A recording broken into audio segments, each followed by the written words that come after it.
نحمده ونستعينه ونستغفره ونؤمن به ونتوكل عليه ونعوذ بالله من شرور أنفسنا ومن سيئات أعمالنا من يهده الله فلا مضل له ومن يضلل فلا هادي له وأشهد أن لا إله إلا الله وحده لا شريك له وأشهد أن محمدا عبده ورسوله. أما بعد فأعوذ بالله من الشيطان الرجيم. بسم الله الرحمن الرحيم. قل إن كنتم تحبون الله فاتبعوني يحببكم الله ويغفر لكم ذنوبكم والله غفور رحيم. وقال عليه الصلاة والسلام: لا يؤمن أحدكم حتى أكون أحب إليه من والده وولده والناس أجمعين، او كما قال صلی اللہ علیہ وسلم. درود شریف رضی اللہ وسلم. زما ډیر معزز مشرانو او په سټیج باندې ناس معزز مفتی صاحب او نور دیگر علماء کرام او په دین باندې مینو مسلمانانو، نن د الله جل شانه موږ تاسو باندې یو ډېر لوی فضل او احسان وشو چې موږ تاسو د رسول الله صلی الله علیه وسلم په محبت کې دلته راجمع کړو. الله رب العزت دې زموږ تاسو د ناس په خپل دربار کې قبول کړي. زما محترم عزتمندو، خبرې تاسو اورېدې، اکابرین ناس دې د دې مخکې خبرې کول موږ له راضیم نه. زما محترم زموږ استاسو دلته کې دا جمع کېدل دا د دې دپاره ده چې زموږ استاسو پیغمبر محمد رسول الله صلی الله علیه وسلم چا خاتم النبیین دی، د ټولو انبیاو امام دی، د ټولو نه آخر کې راغلی دی، د ټولو نه اول په جنت ته ځي. او زموږ استاسو د اعمالو باندې خپل دون اعتماد نشته لري څومره چې زموږ استاسو د نبی علیه الصلاۃ والسلام په شفاعت باندې اعتماد دی. دا زموږ یقین دی چې نبی صلی الله علیه وسلم به زموږ استاسو شفاعت کوي، شفارس به کوي. همدغه مینې چې دی موږ تاسو دلته کې راجمع کړي یو او د دې موږ اظهار کوو که څوک هم زموږ د پیغمبر صلی الله علیه وسلم د ختم نبوت کم تاج چې الله ورکړی دی هغې ته څوک په بد نظر باندې ګوري، موږ به د دغې خلکو سرونه کټ کړو. موږ به د دغې خلکو سره هر قسمه بایکاټ کوو. موږ به د دغې خلکو چې هر قسمه چې لاره نیسو. کاغه زما په ځان سره ولې نه وي، کاغه زما په اولاد سره ولې نه وي، کاغه زما په مال سره ولې نه وي.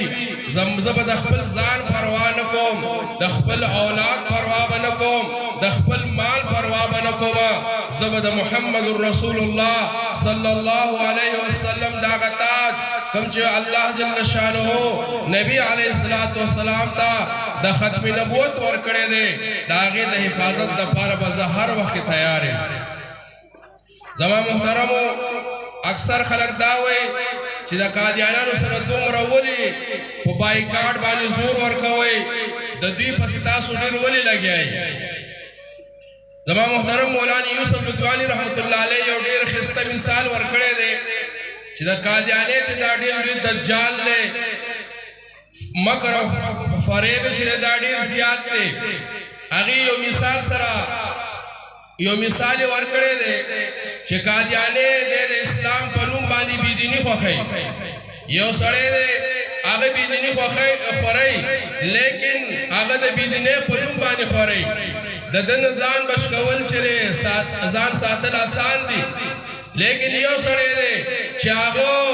د بېدیني چې دا د اسلام په نوم باندې او د دین په نوم باندې خورئ، د دې نه ځان ساتل ګران دي. او هغې یو مثال ورکړی دی، یو سړی دی هغه شراب خرڅوي، خو هغه د شراب په نوم باندې شراب خرڅوي، نو د دې نه ځان ساتل دي، ساتل چېرې اسانه ده. دا هم ګناه ده چې د شراب د شرابو په نوم باندې خرڅوي لیکن یو سړی داسې دی چې هغه شرابو د زمزم لیبل پې ولګوي د زمزم سټیکر پې ولګوي نو تاسو وایئ چې د دې کې لوی مجرم څوک دی دغه سړی دی که نه چې دې شراب د زمزم لیبل پې ولګي او خرڅوي هر سړی به د ده نه چې نفرت کوي نن قادیانې د بېدیني چې ده کفر چې دی او دغه رنګې چې دی عربیتوب دا د اسلام په نوم باندې ځان مسلمان ښکاره کوي لیکن په دغه اسلام په نوم باندې دی کفر خوري یا یو سړی دی هغه چې خنزیر د خنزیر په نوم باندې خرڅوي د دې نه ځان ساتل اسان دي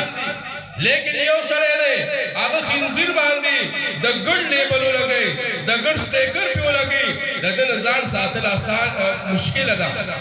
یوسف رضوانی رحمت الله علیه فرمایي چې د قادیاني دغه مثال دی چې دی د اسلام په نوم باندې چې کفر خوري دی چې د اسلام په نوم باندې بېدیني خوري د دې د وجې نه دا د ټولو نه غټ کافر دی دغه رنګ زما محترم عزتمندو